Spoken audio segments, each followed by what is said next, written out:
মুসলমান হিসেবে আল্লাহর কাছে বিবেচিত হবে, না হয় সে কোন কাতারে পড়ে।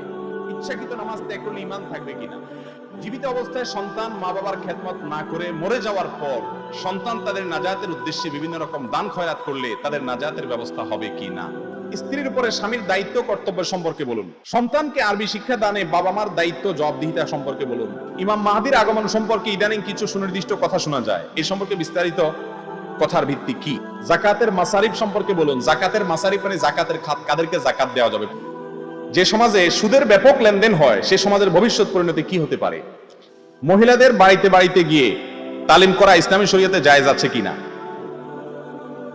আর এখন তালিমে মহিলারা আস্তাগফিরুল্লাহ না বলে এটিকে আস্তাগফিরুল্লাহ বলে।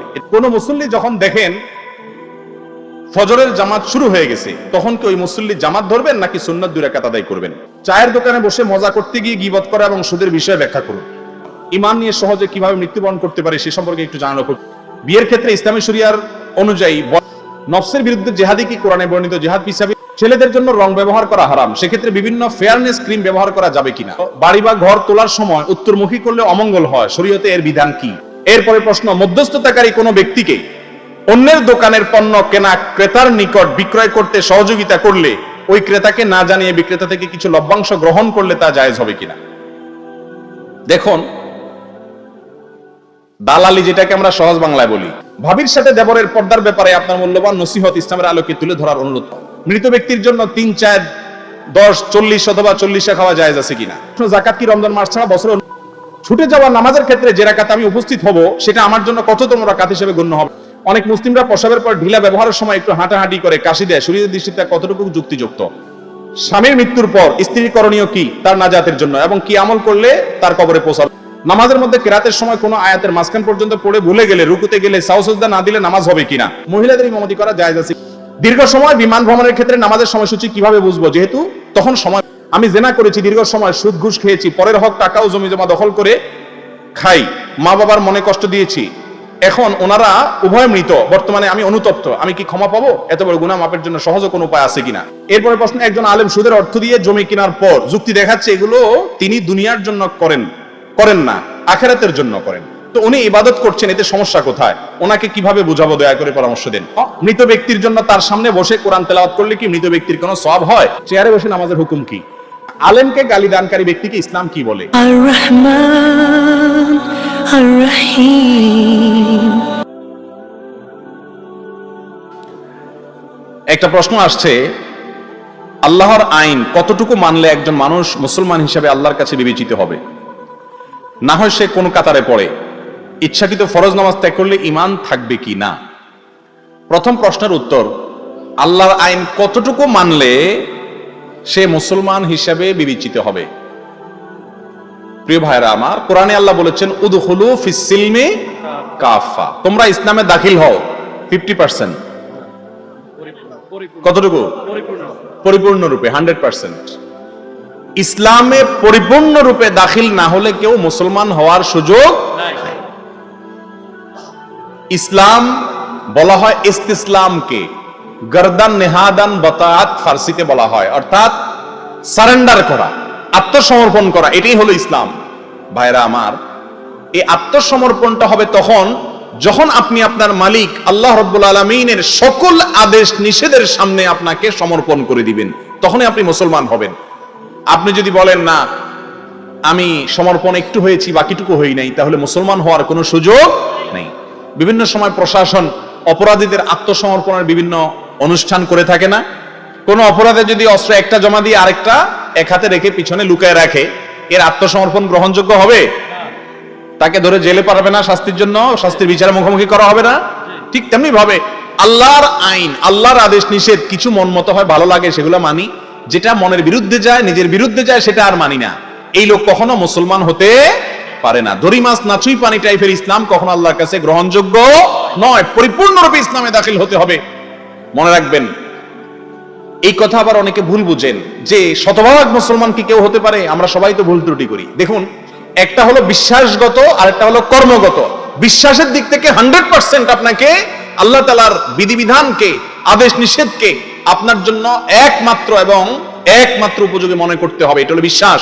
কর্মের জায়গায় আপনি শতভাগ সঠিক থাকতে পারবেন না, কিছু ভুল ত্রুটি হয়ে যাবে, সেটার কারণে আপনি ঈমান হারা হবেন না। কিন্তু বিশ্বাসের ক্ষেত্রে যদি কোনো ঝামেলা থাকে তাহলে ঈমান থাকবে না।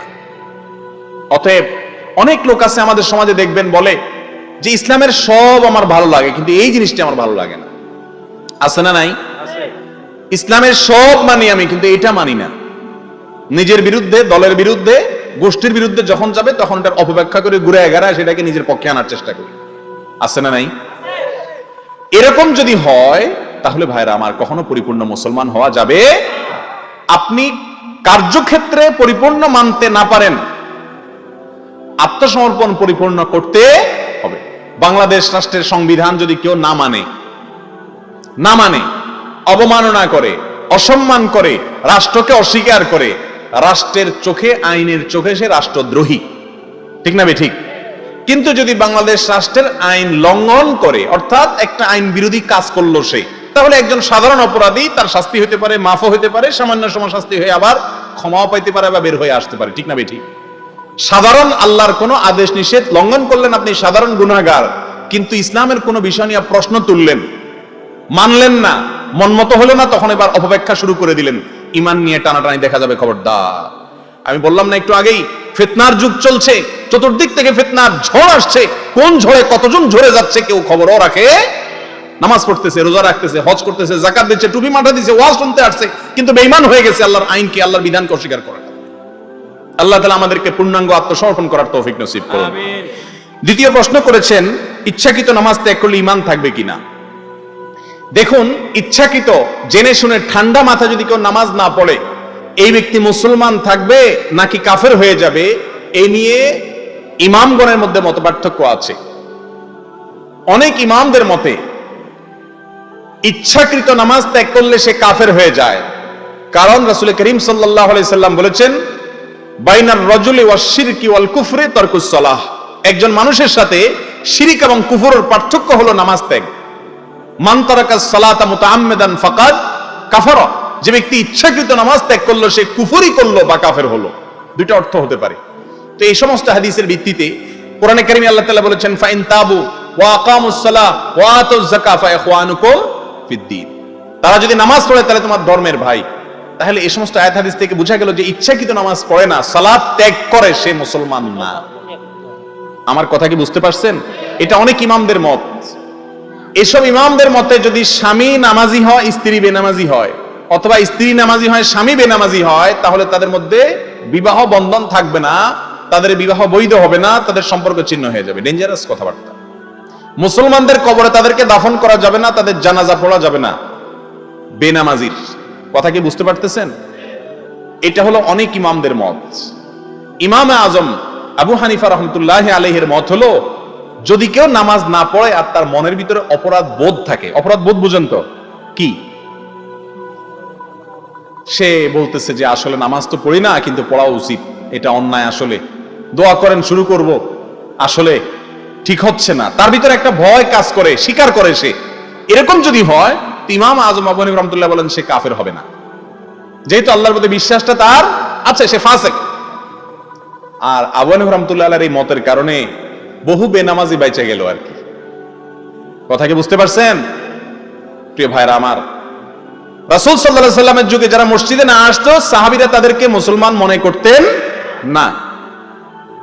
মুনাফিকরা পর্যন্ত মসজিদে এসে হাজিরা দিতে হতো, কারণ মসজিদে না আসলে মুসলমান হিসাবে গণ্য হতো না। আর আমরা তো মাশাআল্লাহ, যদি কয় কিরে নামাজ পড়ছ না কেন, বললে নামাজ না পড়লে কি হয়েছে, ঈমান আছে। মেসওয়াক দাঁত ব্রাশ না করলে কি হয়েছে, আমার মুখ পরিষ্কার আছে। এই কথা যেরকম নামাজ না পড়লে কি হয়েছে, আমার ঈমান আছে, এই দাবিটা অনেকটা সেরকম। মনে রাখবেন, মুসলমান নামাজ ছাড়তে পারে না। মুসলমান অর্থের অভাবে লোভে পড়ে চুরি করছে, এটা হতে পারে।